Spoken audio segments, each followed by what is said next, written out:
دوباره دل هوای با تو بودن کرده، خسته از مردم شهر،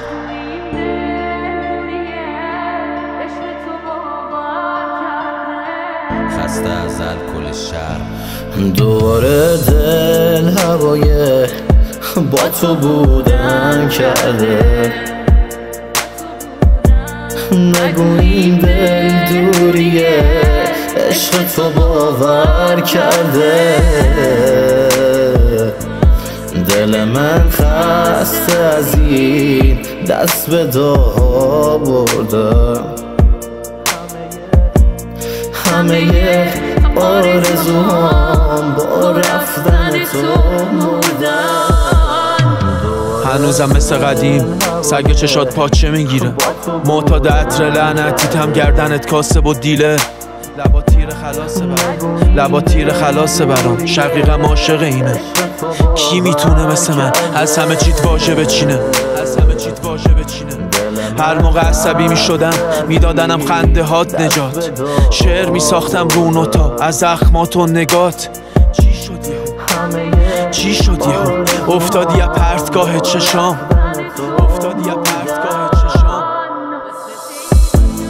واسه پیدا کردنت تن به در صحرا میدم.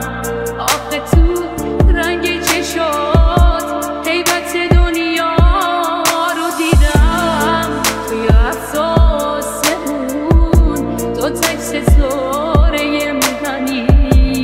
به خدا ناز دو چشماتو به دنیا نمیدونم که چی شد این فیس ناخوشمون بود. نیستمتون نه همتون بیشترتون، تنهام تیم جمع جور براش اساش رفیق تره کور. به دل نگیرین میگیرینم بگیرین، ازتون کم کشیدیم اما نه با هر کی هم نشینیم. درد و دل هنه همونو به رخت میکشنش، موقع جر و بحث پیش همه تنها جواب چی بگمه میمونی مات. هی میریسی میخوری باز، رفیق ترازات کپی داشت. میدونیم عزیزترین آدمای زندگی موقع جر و بحث، موقع دعوا نقطه ضعفاتو میکشن به رخت.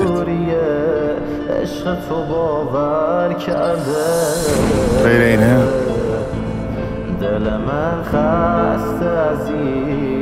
نیست، غیر این نیست. همه آرزوهام با رفتن تو مردن. آریا یارچی دوباره دل هوای با تو بودن کرده، نگو این دل دوریه عشق تو باور کرده. دل من خسته از این دست به دعا برده، همه آرزوهام با رفتن تو مردن.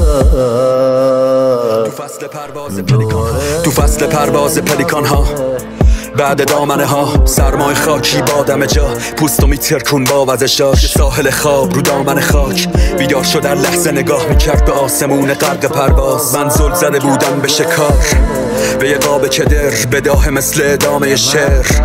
یه سکوت بزرگ، پلیکان ها وقت شکار پر اطمینان شب و کشتن. اونا عاشق میشن و گرسنه اما تقدیر ساده و زشت. جدیدن جنازه عشق بود، یه نقطه زرد چشمک میزد پشت ابر. بالاتر پرواز پلیکان من خیره شدم به این حفره رنگ. آرمی جان